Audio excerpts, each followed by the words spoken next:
You ever feel like the ground you stand on remembers you? Like it's got your back even when the world doesn't? That's how it felt when I moved back to my family's orchard in Willow Creek, Tennessee, a 10-acre stretch of apple trees my granddad planted with his own hands, back when life was simpler and folks respected a man's land.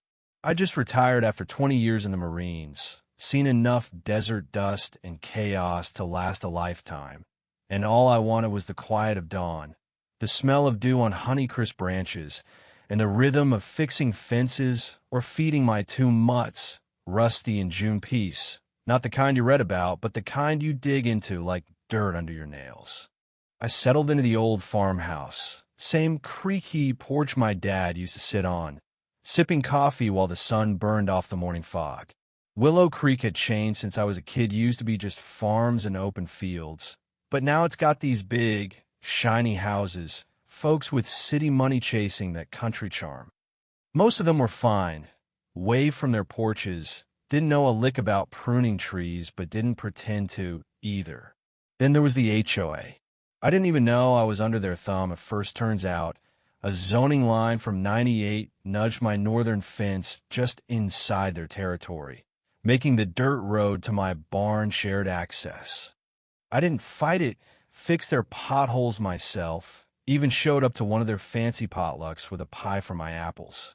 But I wasn't one of them. Boots were too muddy, my hands too calloused, and they looked at me like I was a puzzle they didn't want to solve. Trouble started with Monica Caldwell, real estate hotshot from Nashville, rolling into the neighborhood in a silver Lexus SUV, all chrome and polish, like she owned the whole damn county. I first saw her one May morning, cruising past my barn, hair whipping in the wind, sunglasses bigger than her face, not a wave, just a glance like she was sizing up my land. Word around town was she'd bullied her last HOA into submission over a neighbor's unsightly mailbox. I didn't think much of it. Live and let live, right? Until I found tire tracks cutting through my orchard, deep ruts tearing up the grass between my Fuji and Gala trees, a broken sprinkler head, and a young sapling snapped at the base. My stomach twisted. Those trees weren't just plants. They were my dad's hands, my daughter Lily's first steps, my sanity after years of war. I called the HOA, sent photos, asked them to look into it. Crickets. A week later, it happened again. This time, I saw the Lexus peeling out through the far gate, Monica's blonde hair catching the sun. I marched to her McMansion, all glass and fake stone, and there she was, lounging by her pool, cocktail in hand, a yappy little dog at her feet. "Ma'am," I said, keeping my voice steady, "you've been driving through my orchard, damaging my trees. That's private land." She didn't even take off her sunglasses, just smirked. "Oh, honey, that little dirt path? It's the quickest way to Magnolia Lane. The neighborhood detours a pain. Relax, it's just grass." I clench my fists. "It's not grass, it's my property. You're breaking trees, busting irrigation. Stop." She waved me off like I was a fly. "File a complaint with the HOA, Mr. Farmer. I'm sure they'll sort it out."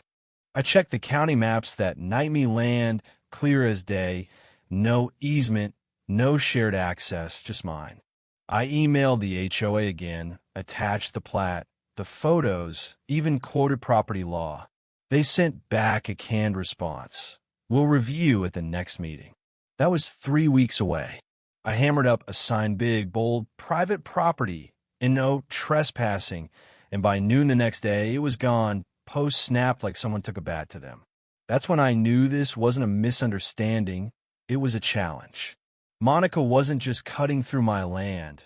She was spitting on it, on me, on everything I've fought for. I didn't want a war, but I've been in enough to know you don't let someone walk over you twice. My granddad's words echoed in my head. Draw a line, or they'll keep coming. So I drew one literally. I called the county, got a permit for an erosion control trench, legal as Sunday prayer, 6 feet wide, for feet deep, right where Monica's tires kept tearing through. I spent a week digging, just me and a shovel at first, blisters blooming on my palms, then a rented trencher to finish the job. I lined it with hay, covered it with planks and leaf netting to blend into the orchard floor invisible unless you were looking for it. I posted signs, laminated the permit, emailed the HOA a photo of it all. No reply, but I wasn't waiting for one. I sat on my porch with Rusty, sipping coffee, feeling the calm before a storm. It didn't take long. 3 days later, just after dawn, I heard that Lexus engine purring, then roaring through my orchard. I stepped outside, thermos in hand, and watched. The tires hit the trench, the planks cracked, and the car lurched nose down, back wheels spinning in the air like a beetle on its back. Monica's scream cut through the morning high, shrill, pure panic. I walked over, slow, boots crunching on wet grass. There she was standing in her car, heels digging into the leather, phone waving like she was calling down angels. Ew, she shrieked when she saw me. One sunglass lens cracked. Hair a mess. You dug a trap. This is assault. I crossed my arms. No, Monica, this is my land. That's a legal trench, permitted, signed, warned about. You chose to ignore it. She climbed out, wobbling in her heels, sinking into the mud. Do you know who I am? I'll sue you into the ground. I held up the permit. You're trespassing. Again. Sheriff's on speed dial. Her face went red, then white, then she started yelling into her phone about lawyers and vandalism. I took photos of the car, the trench, the broken trees, her standing there like a queen dethroned. Sheriff's Deputy Sarah Brooks showed up, a local I'd known since she was a kid. She read my paperwork, looked at Monica, and said, "Ma'am, this is private property. You were warned. You're lucky it's just a car." Monica sputtered, but Sarah just handed her a tow truck number and drove off. I thought that'd be the end, but Monica wasn't one to back down. 2 days later, a certified letter from the HOA landed on my porch, reeking of perfume, claiming my trench was an unsafe community hazard and demanding I fill it in or face $200 daily fines. Then came complaints about my barn's unsightly paint, my illegal fence stuff that had been there for decades. I called my buddy Jake, a lawyer from my Marine days. He laughed. "They're bluffing, Sam. Send him the permit, the photos, the sheriff's report. They've got no ground." I did, and I staked 10 more laminated permits around the trench with a new sign. Trespassers assume all risk. Monica doubled down. She filed a lawsuit $300,000 for her Lexus, emotional distress, public endangerment. The HOA backed her, their compliance guy, Nathan Reed, signing on as her witness. Then it got personal. They sent a letter to Lily's apartment in Knoxville, hinting I was disrupting community harmony and she should talk sense into me. Lily called me, furious, scared. "They're coming after me to get to you, Dad." That was the line they shouldn't have crossed. Jake filed a countersuit of trespass, harassment, property damage, and we subpoenaed HOA records, exposing Nathan's cozy emails with Monica, plotting to teach the farmer a lesson. I didn't stop there. I got a permit for a community apple picking day, turned my orchard into a local hotspot therides, cider, kids running through the rows. Neighbors showed up, then the local paper, even a mayor's office sent a rep. Monica watched from her mansion, fuming behind her iron gate. At the next HOA meeting, I walked in, laid out my evidence photos, permits, email send, stared Nathan down. "Keep pushing, and I'll revoke your road easement. See how your delivery truck's like that." The room went quiet. Monica laughed, sharp and mean. "You're a nobody with a hole in the ground." I leaned in. "And you're a trespasser who fell in it." The tide turned at the city council. I stood up, told my story not as a lawyer, but as a man defending his home, his daughter, his roots.